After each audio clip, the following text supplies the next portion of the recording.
All right. So, Vimmi and Abhinav, you are the co-host. If at all anyone is trying to enter into the meeting, please admit them. Okay. So, let me start the session.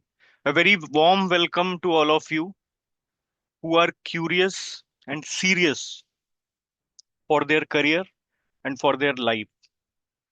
And you are the one whom we have shortlisted for this webinar. Since we find you serious about your career and life.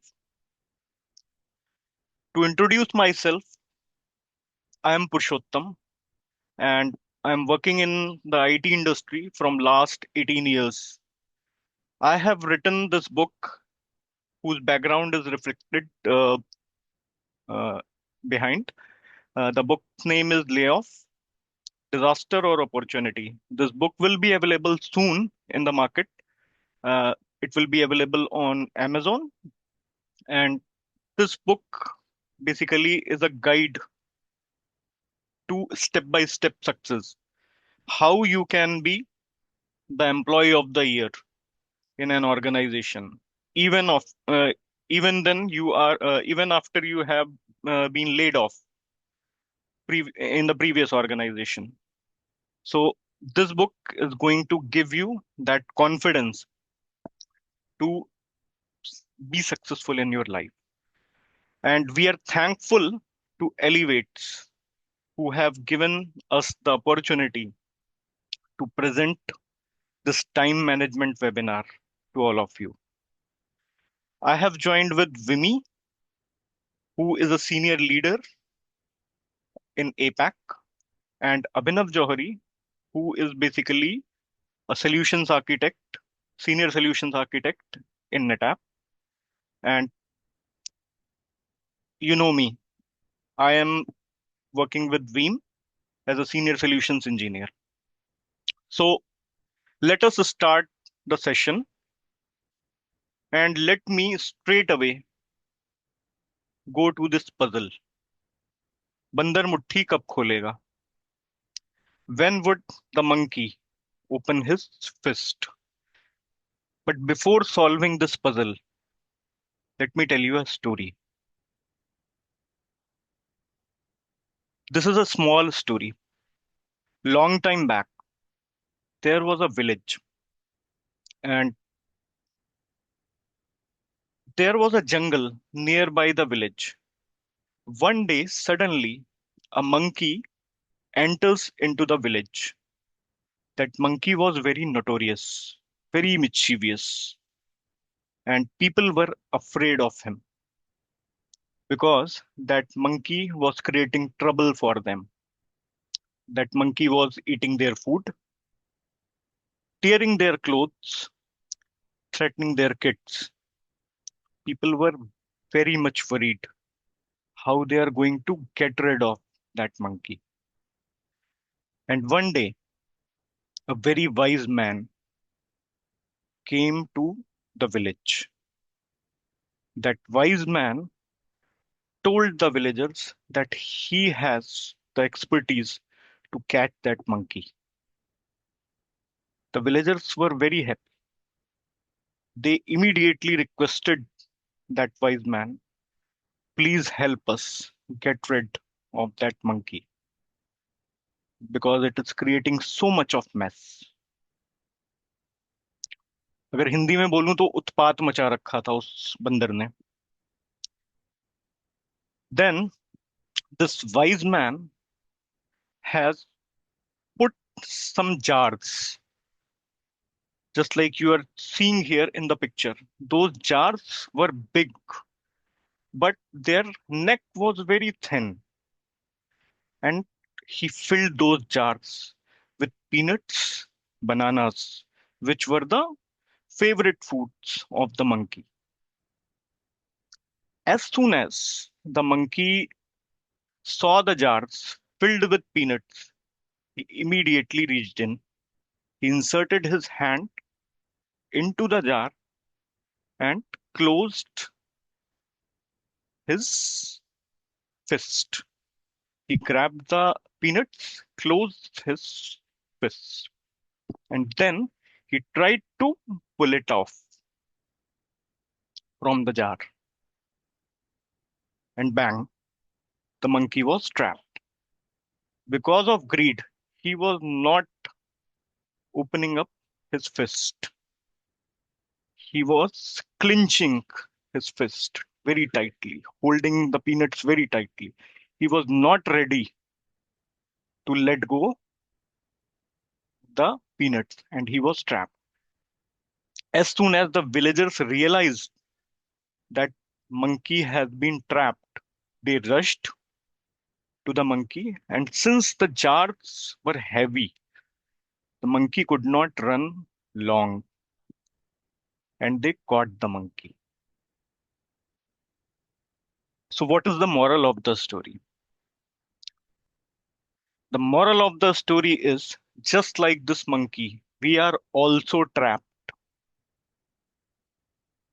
We are also trapped with poor time management. We are holding our fist very tightly. We are not we are not letting go the non-critical tasks, and that's why we are not able to manage our time properly, right?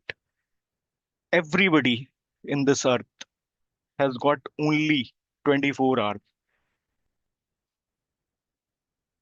I am a professional, maybe somebody is a businessman. I am also having 24 hours, he is also having 24 hours. Maybe I am handsome, somebody is not handsome, right?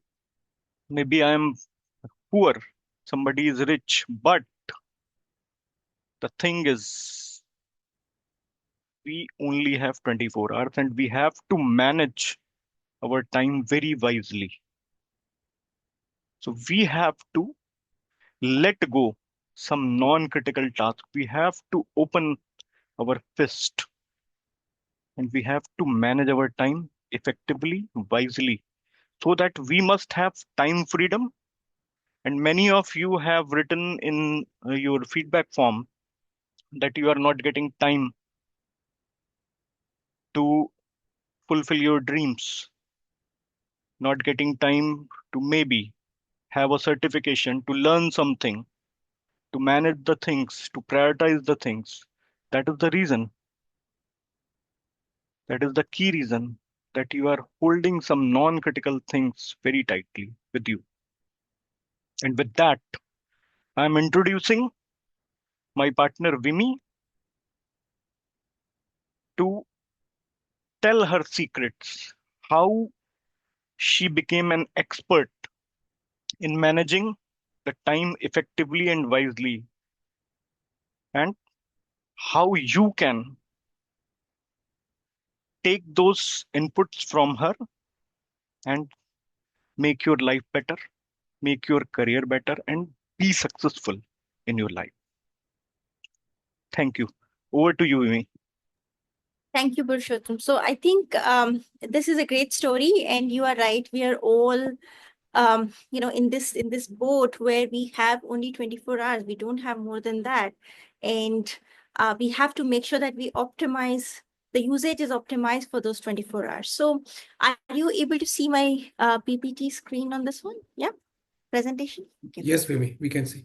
Thank you, Abhinav. So Abhinav is my co-speaker, especially when we look at the question and answers, we will share his experience. I'll just walk you through what we have thought about in time management space, and we'll give you a few mistakes which we do. So the first step in any process is about acknowledgement. First of all, we all need to accept the fact that there is a problem. Once you accept the problem, then we start addressing the problem. And then we say, okay, once we have addressed the problem, then we look at, okay, what are the learnings which we had from addressing that problem? So I'll quickly jump into the webinar, and I humbly thank you for joining this. This is really great. You are spending some time on Sunday with us. I appreciate all your time and all your energy, which will be, which you will be giving here. And at the same time, I promise you that you will be taking at least 2 points back, and probably we can do a follow up and see how you're progressing or how we can help and kind of work with you on engaging and expanding on where the challenges are. So what is time management? I in the rush to wear every hat, leaders and professionals often forget that time is their most valuable asset. Guys, seriously, I'm telling you, 21 years of experience in the industry, a mother, a wife, a daughter-in-law, a career woman, time is my most valuable asset. I might have 100 kg gold or a landed property or a BM or anything. Doesn't matter. Time is my most valuable asset. And the problem with that is it goes and it never comes back.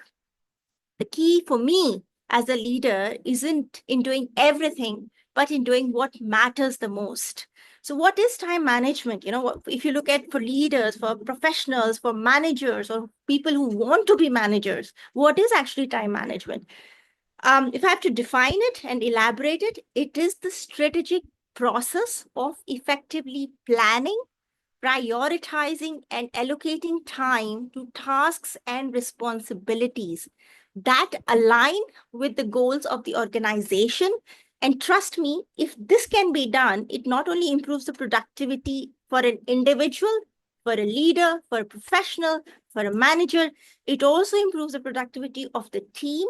It improves the performance of the team, and it improves the numbers for the organization as a whole. So this webinar, because it's a starting point, as I said, we have to acknowledge the problem first. I would want to get into and highlight some of the challenges and mistakes we leaders do.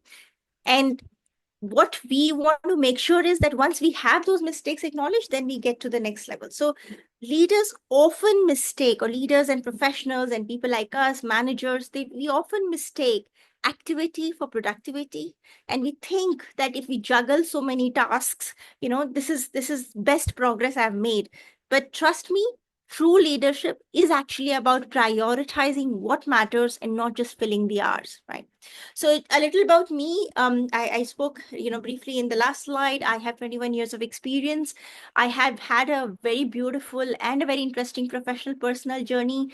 I'm an evangelist, turnaround specialist.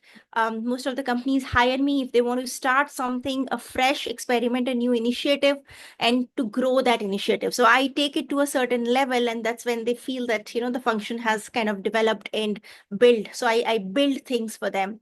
I have been recognized as Women of Channel for 3 consecutive years in a row. And I'll be applying for that this year also. Let's see what happens. I do take pride in cultural champion. I'm based out of Singapore, living in this country for 17 over years. I'm a mentor coach. If you speak to people who work with me, they will always tell you that I try to foster a work environment, and I'm as vulnerable as any of you are, but I don't shy away from that, right? I share insights. I love eating food. I enjoy cooking because of that.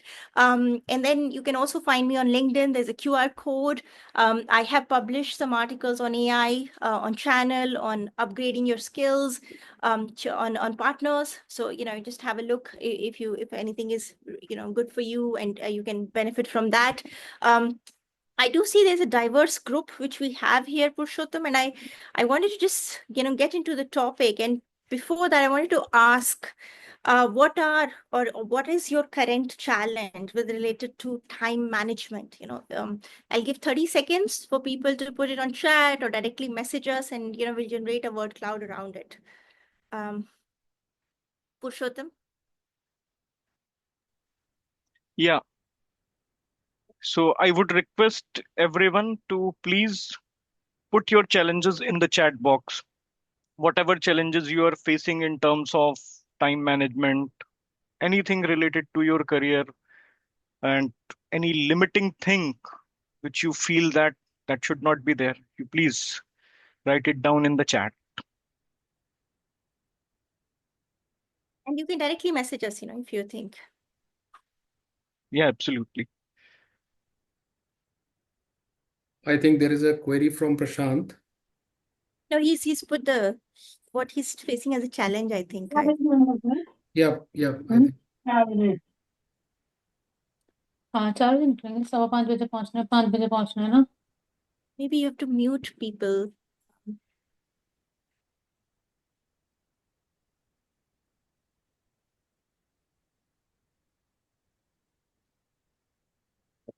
So I think I got a few. Sakshi, yeah, Yeah, I Sakshi got a has shared a challenge, lot correct. of work pressure. Yeah, and Prashant also I saw that the too many priorities. Um, and I see a few who have sent it directly to me, so that's great.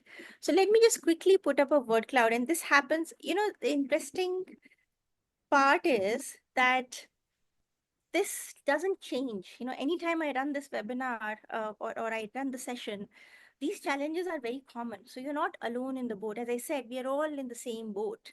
So let me quickly give you a word cloud. So, Vimmi, when, sorry to interrupt. Your voice is bit low. is it better now? Yes, better. Better? Okay. Yeah. So thank you team for really joining this and joining the interaction. So this is a very quick word cloud which you generate generally from the sessions and from the words which we get from people, that there is, first of all, there's a big fear of failure in all of us leaders and professionals, right? That we don't want to fail. And the one of the biggest part of that is we all have teams or we work in a team environment, and you do not want to appear as there is a failure coming your way. So we have to maintain positivity all along, which means that we are always overwhelmed with the amount of work we have. We have too many priorities to take care of, too many workload items, too many things to deliver, too much work-life balance, which we have to do as people, as human beings. And there are, things which are pending, which you think are needed, but you're not able to give attention to it.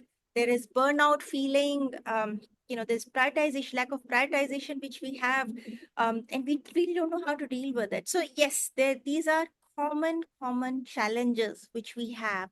I will expand a bit on each of them. At the end of the session, I'll give you some tips as to what has to be done. There are frameworks associated with it, and we have to get into those details of framework. So that's not a 1 hour conversation, but at least I'll give you some symptoms so that you can actually identify the problem at least. So that acknowledgement number comes. So this is a good segue to the topic.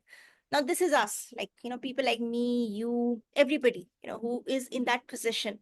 What's happening? If you look at the macroeconomic environment today, the current macroeconomic environment, companies are investing less.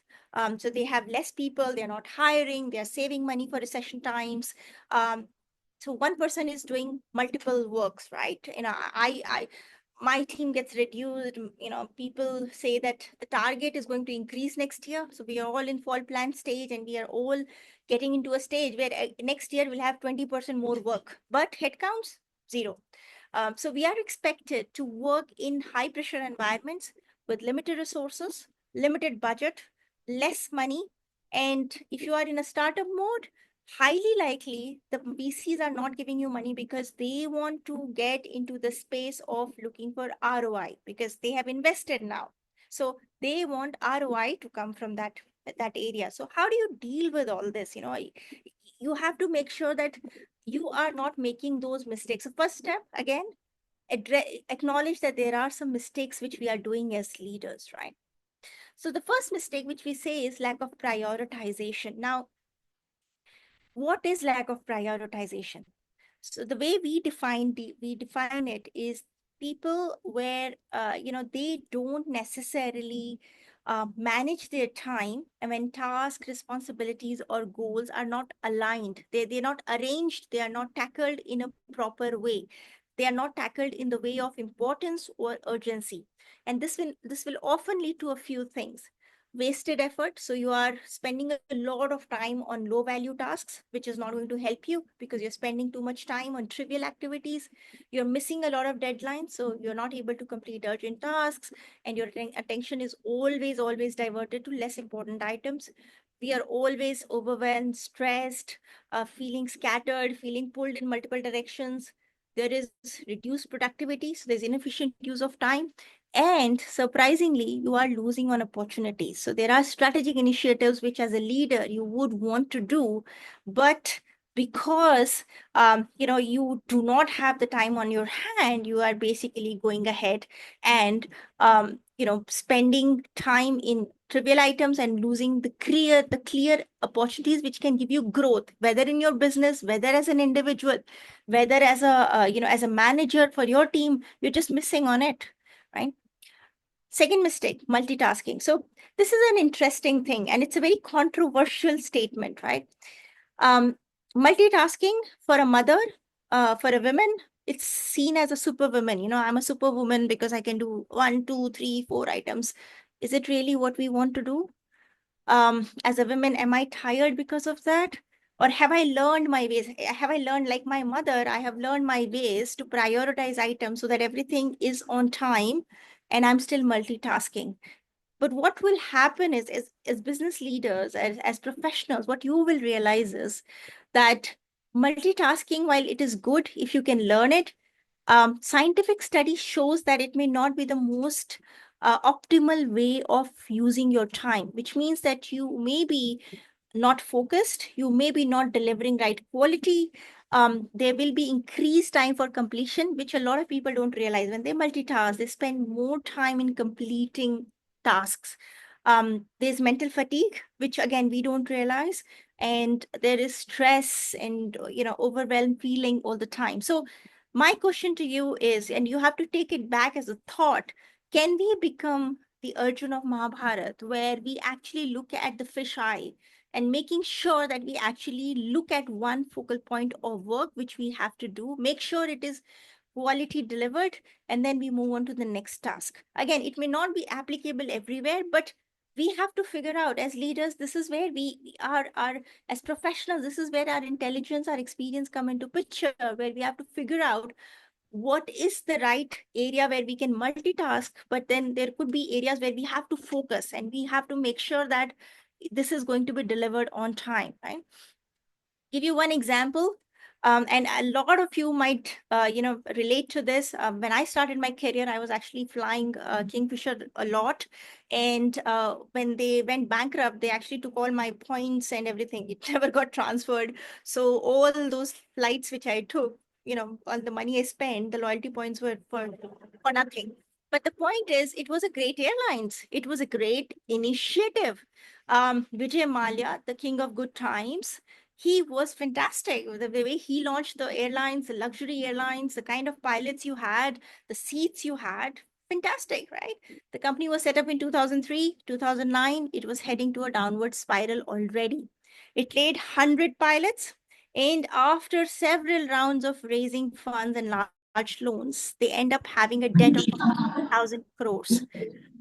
Trust me, guys, that's a big money. Now, what was the issue? And this is a study which you will see in MBAs. When I go as a adjunct professor to MBA students, I actually talk about the study. And what I tell is, one of the key issues with this particular case was that management was not good, meaning that there was a poor management in terms of the decisions and lack of effective financial planning, which was happening there. And nobody really took care of that. Now, where was the issue, right? um we talked about lack of prioritization. We talked about where people are actually going ahead and not prioritizing. So what Vijay Mallya was doing, he was actually going ahead and um taking, he was investing into Formula One. He was investing into liquor empire, and then he was just focused everywhere. There was no prioritization, and he was trying to multitask everything.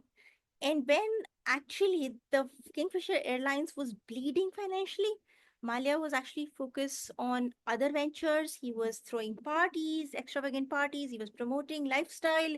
He was doing those Kingfisher calendars, the interesting ones, and creating an image of indifference. For a common man, it was good. India having this kind of an airlines and this kind of a culture in early 2000s. Trust me, guys, it was for a young person who had just come into workforce, it was fantastic. I used to be like, oh, India will become, the superpower, etc., etc. We can do all these things in we were conservative at that time. Let's be honest, it's much more open now. But having said that, it was something. It was like very inspiring and everything. But when you look at actually the problems, you will figure out that there were huge problems in what he was trying to do. He was not managing his finances. There was clear lack of prioritization. There were mounting debts, operational failure, and he did not even acknowledge there was a problem. All he had to do was one singular focus on restructuring the airlines, and he could have salvaged the business empire completely. So it would have been in a better state. But one point I'm trying to tell you is, if there's a lack of acknowledgement, also forget about the action. The lack of acknowledgement take big businesses down, and that doesn't help. And it impacts the individual, it impacts people who are working for that individual, for that organization, it impacts the business, right? So moving on to mistake three, we talk about poor delegation in leadership and professionals when we coach them on time management. Now, what is poor delegation? A lot of us understand that it's all about lack of trust in team members. That's why I may be overwhelmed with the work, but I am not sure if I can pass this to my team member, which means that my team members may be feeling undervalued, demotivated, that they're not getting the right meaningful opportunity, they do not have meaningful growth, etc. However, there is a bit more to this poor delegation space, and let me tell you what it is. The first one is, a lot of professionals, leaders, managers, they end up doing micromanagement. We take pride in talking about sales cadences, sales rhythms, but a lot of times when you work with the leaders or managers who work under these leaders, they say that these sales cadences and rhythms can be very taxing, because we are all the time preparing for this. And which means that we are wasting valuable time. Instead of sitting on the side of the customer, we are actually preparing for a review which my boss has to do. And this leads me into stress and burnout, right? Um, Also, there might be situations where we may be delegating wrong tasks. Now, as a leader, it's a very, very important thing. And that's another session, Puru, we should do in due course. But as a leader, I should be able to recognize, what am I delegating? What are my strengths of the team? How people are performing? What do they know best? Nobody is bad. Trust me, I don't believe anybody in my team cannot perform. The problem I have is, as a leader, if I do not know what is the strength of my team or an individual, I will not be able to assign the right work to that person. And I would be expecting magic with that person. Now, magic doesn't happen, not in business, right? You have to be super lucky. You have to be a Elon Musk or a Jeff Bezos to have that destiny to make trillions of dollars. But what I'm trying to say is that you have a team, and people actually make companies. People actually are able to drive. If you have a good team, you understand the team, you are able to assign the right work to the team, that's when it becomes easy to grow. Now, team members may struggle with tasks which they are not skilled for. They are not, they've not done that, or they are not, they feel that it is beyond their job scope, etc. So there is coaching involved in these kind of areas. There's upskilling involved. But at the same time, you as a leader need to know. You are professional. You should know. How can you delegate and what you should delegate. The other thing which I would say is failure to provide clear instructions. Um, Very simple example. You have a helper coming in your house who is cooking food. Let's say she's not from the same district or country, same district or city where you belong to, and you give her a traditional recipe. If you tell her 1, 2, 3, 4, 5, just tell her and see if she is able to make it, versus you give her clear instructions. First heat the oil, then put the jeera, then put the, turmeric, and then let it fry a bit, and then put the onion, let it fry a bit. This is the clear instruction which I'm talking about. So this happens everywhere. It's not just about a helper or your home or your office. It's like everywhere. Imagine you giving when you give instructions, always imagine that this person whom you are speaking to may be a 5-year-old child in that space. That person may be an adult of 50 years. That's fine. But you have to remember and empathize that that person may have not performed the task previously, and you have to prepare for them to make sure that they are able to perform that task, right? And I don't know if any of you know, but there used to be an exercise in one of these product companies.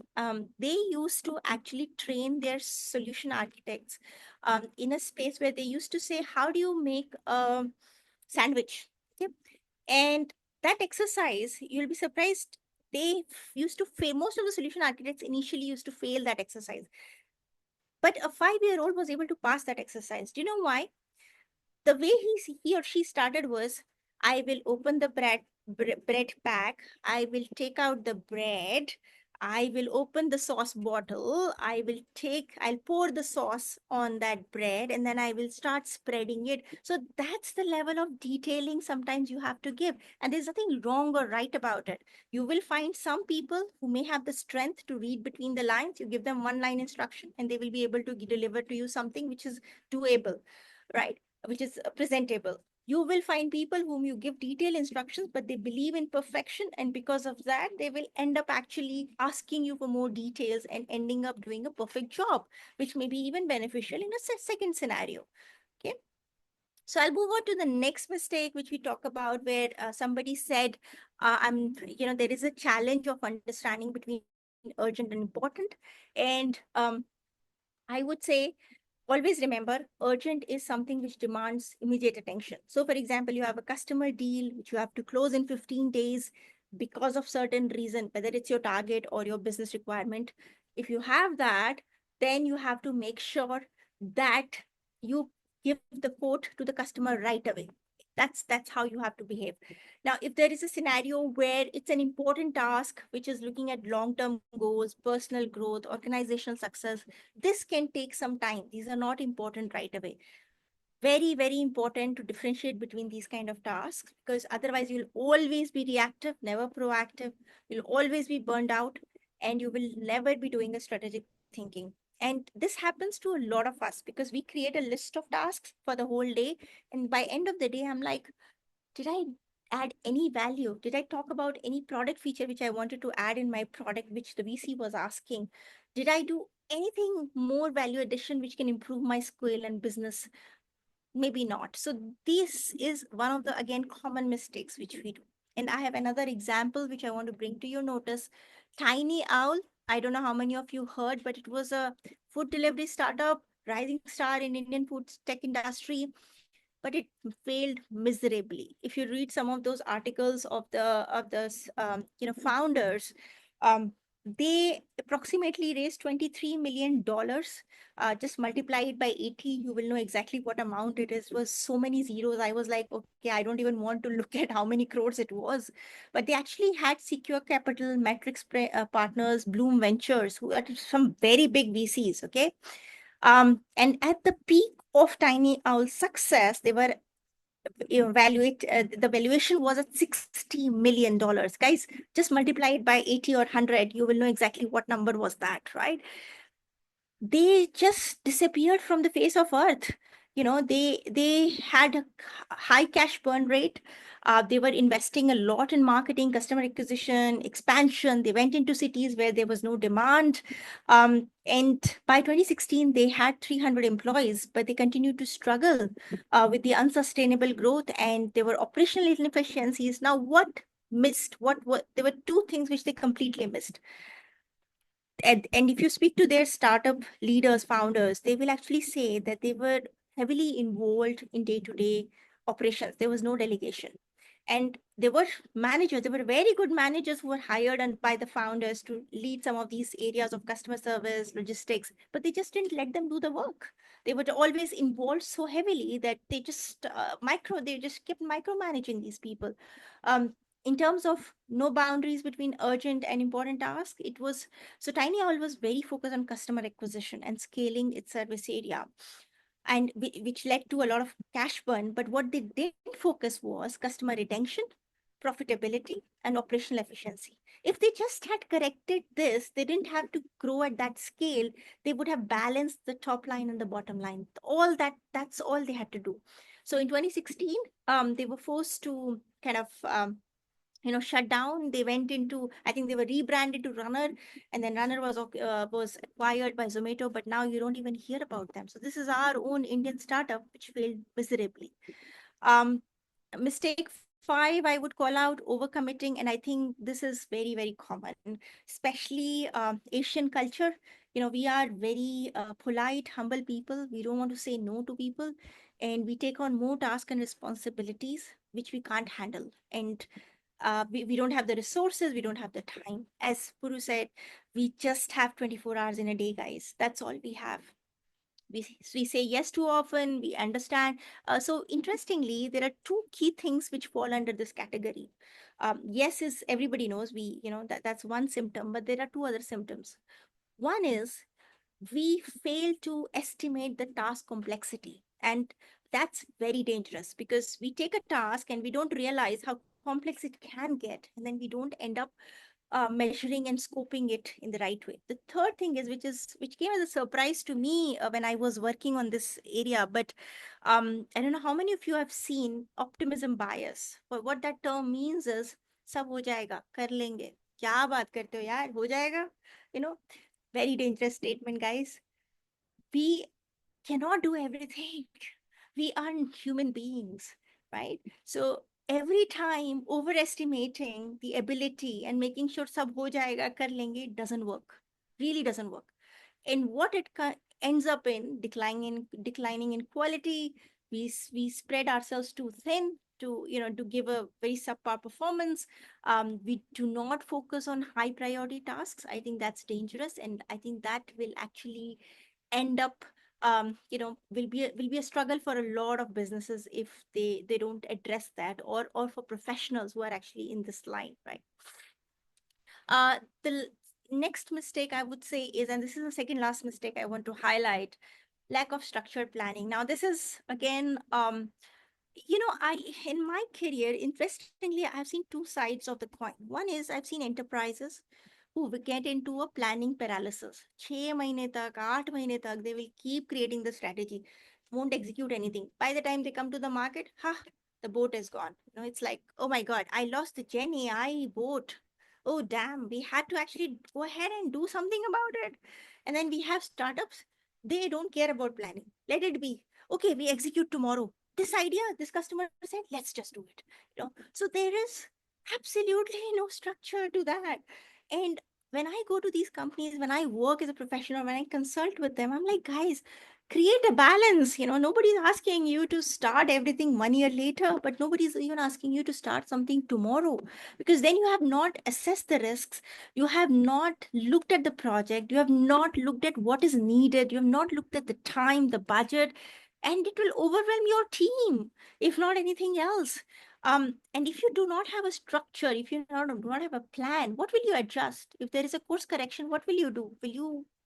I mean, there is nothing to adjust because there is no plan, you know, and there is no task management. There is no deadline. There's no milestone. आज मेरे मन में आया ये कर लेते हैं चलो, कल ये मन में आया ये कर लेते हैं चलो, ऐसे थोड़ी ना होता है. This is not how businesses work. This is not how professionals should work, because there's a reason why people are called leaders. There's a reason why people are called professionals. And in all the scheme of things, what we forget is there's no accountability. किसको पकड़ोगे जाके? किसने कहा था, उसने कहा था, किसने कहा था, उसी में चले जाओगे. There is no, there's so much ambiguity, there's so much chaos that you will just leave it. It's like, okay, let's just move on to the next thing. So too many of these things will end up crushing so many other things. And remember, as business owners, as professionals, as managers, you have an ownership, you have an accountability to the team you work with, to the team you handle, to the team you manage, and to your stakeholders, to your customers, to your partners. And that's where it becomes very important that you are planning something. There's a structure. Last but not the least, a seventh mistake, no time for reflection. And I think that's something which, and forget about business. I would say as an individual also, when I take coaching classes and I mentor people on self-awareness, I say this is something you should always do. Morning or evening, 15 minutes. You don't have to do a full review. You don't have to do a monthly business review, quarterly business review, weekly business review. All that is in its place. You have to do that part of your sales cadence or what. But my point is, you should make sure that there is enough time for reflection for your team, whether it's 15 minutes. It's all about self-awareness. It's all about making sure that if there is any missed opportunity in course, you take care of it. It's all about course correction if needed, because you've planned something, course correction you have to do, make sure there is. And it's all about reflection on the team, so that people may not stagnate. They are not repeating the same behaviors. Imagine you're doing a win-loss analysis for deals. You keep telling me there is a pricing issue, there's a pricing issue. Fine. What happens after that? Have you fixed it? No. But then you have lost another 10 deals because you have not done any analysis, any reflection. That's extremely dangerous, guys. So these are some of the mistakes I've highlighted. There are many more, but I think in nutshell, you will be able to address a lot of your problems if you're just able to acknowledge that these are some of the problems which should be addressed. And last example, I think all of us know Anil Ambani's Reliance Communication overcommitted. They wanted to get aggressively. They want to compete. They wanted to compete in Indian telecom market without educate infrastructure, and they missed. They missed miserably.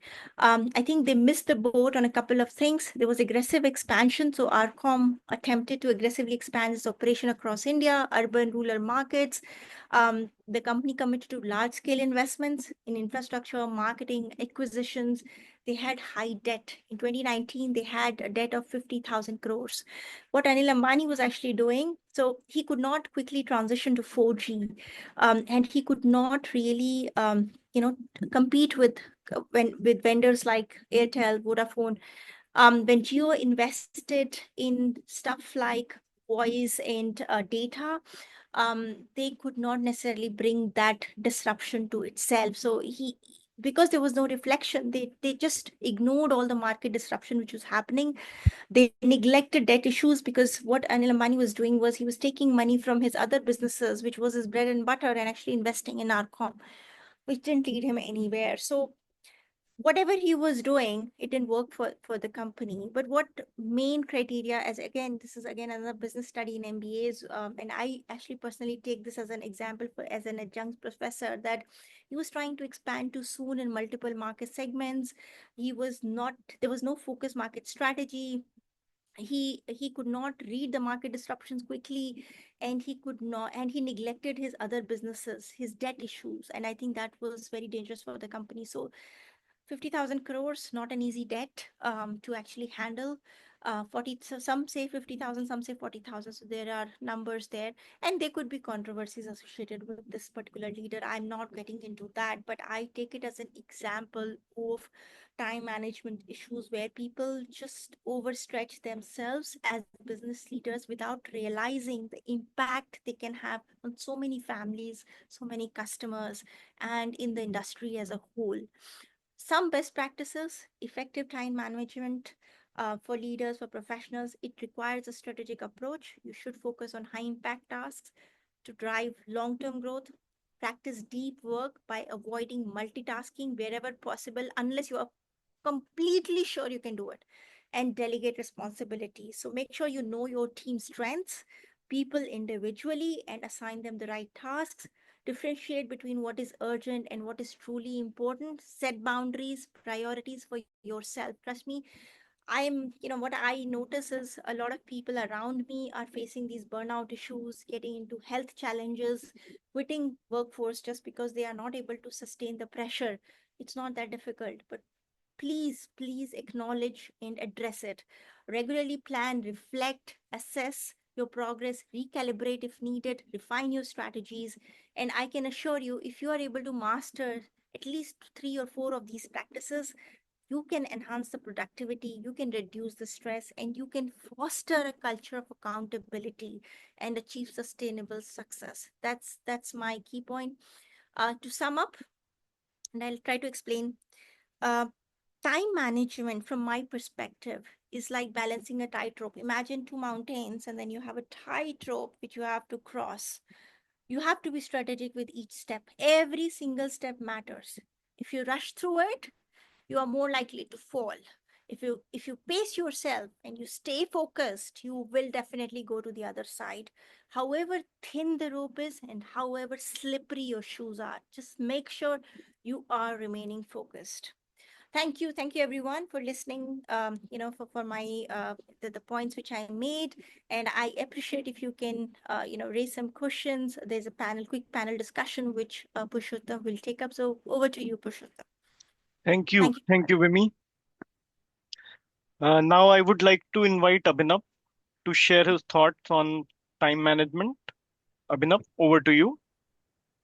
Thank you. Thank you, Purushottam. Thanks, Vimi, for such a wonderful, presentation and details and insights which, you have shared. And also, I'm very thankful to Team Elevates who has invited me to, be part of this, panel discussion. So definitely, a lot of things, you covered and discussed about, like what are the usually, challenges which people are, get into while, doing multitasking, at every level, or maybe, the prioritization is very important. So what I would say is, like, I would pick up couple of things to share my insights, and that would also reflect some of my experiences as well. So, prioritization is very important. I will pick from the prioritization. Uh, you mentioned about an example, a real life example of Anil Ambani. So, the classic thing to prioritize, like where that company got into a lot of losses and all.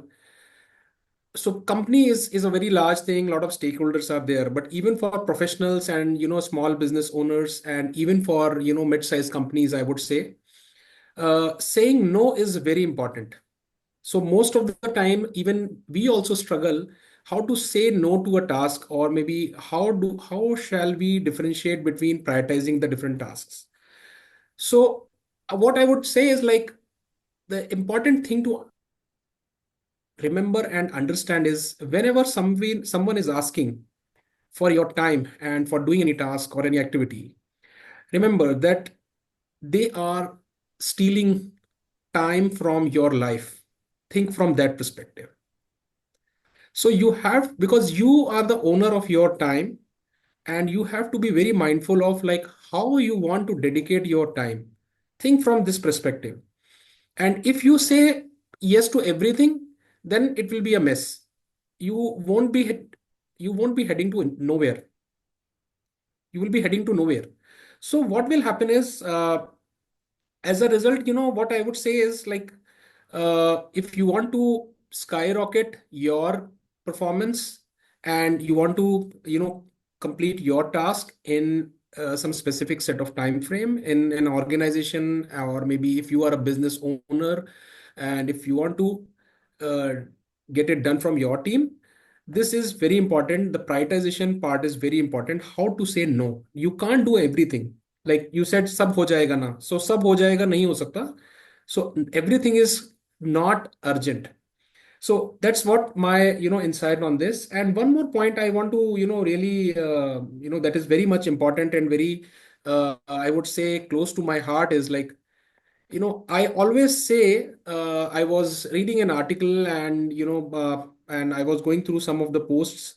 So what I would say is, like, we usually do feel good activities, and we are happy, like, okay, today I have filed this, today I have done this, I have submitted my claims, or maybe couple of things which probably are not important to business, but it kind of eats up your time, and you feel like, oh, I have spent 2 hours or 3 hours in a day, and while the outcome is zero.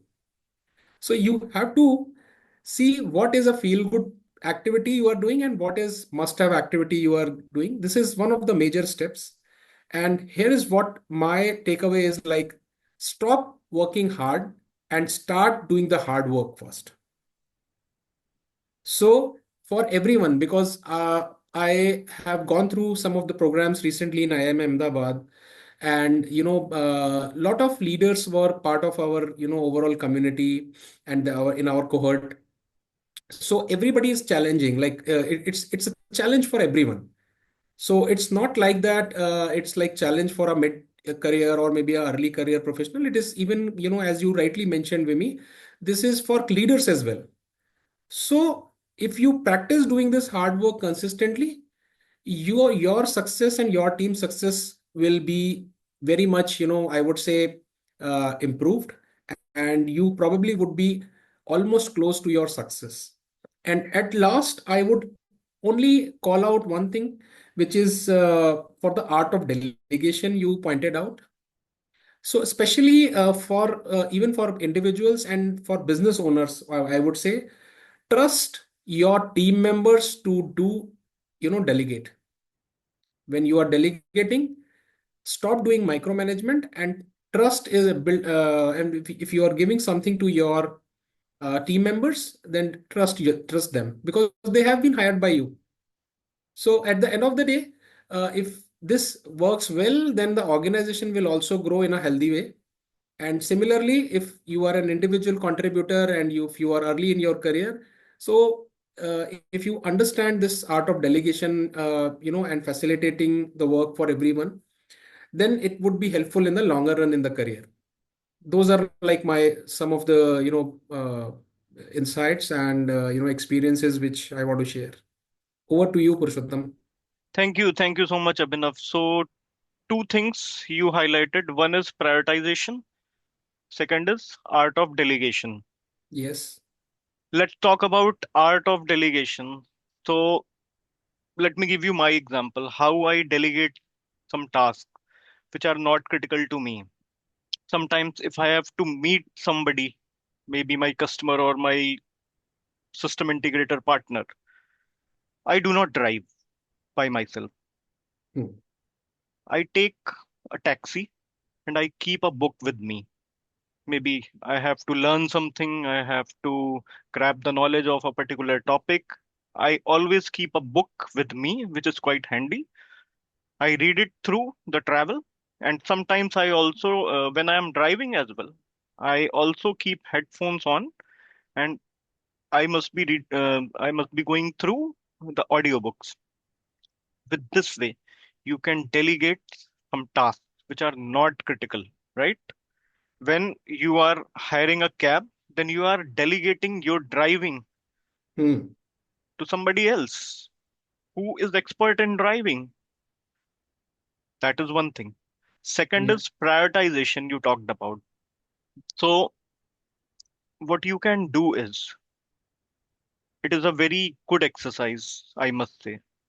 Take a paper and a pen, and within 30 seconds, write down three key things which comes first in your mind.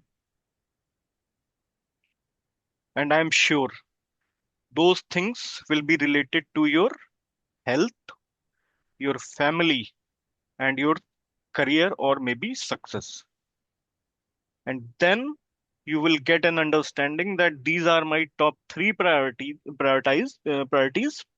and I have to take care of them accordingly.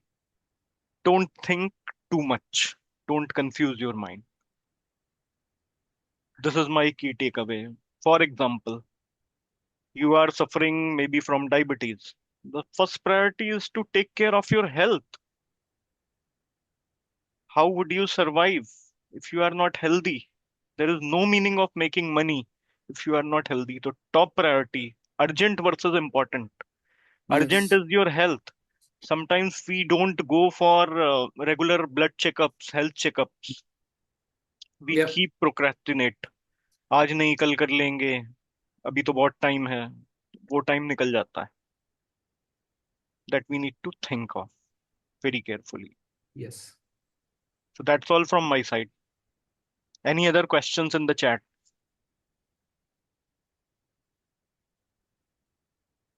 We have 5 minutes. So, if at all somebody wants to ask a personal question to us, you can unmute and ask.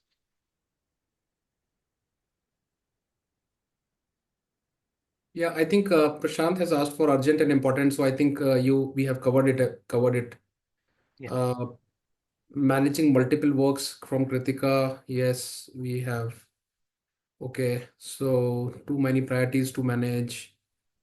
Lot of I think work pressure. somebody Yes, mentioned a lot of work pressure. My suggestion is, team, there will always be pressure. We're all working in an environment, as I said, macroeconomic environment is also not very healthy for a lot of these businesses. So that's why you feel the pressure, and the pressure comes from top to bottom, and then we take it up.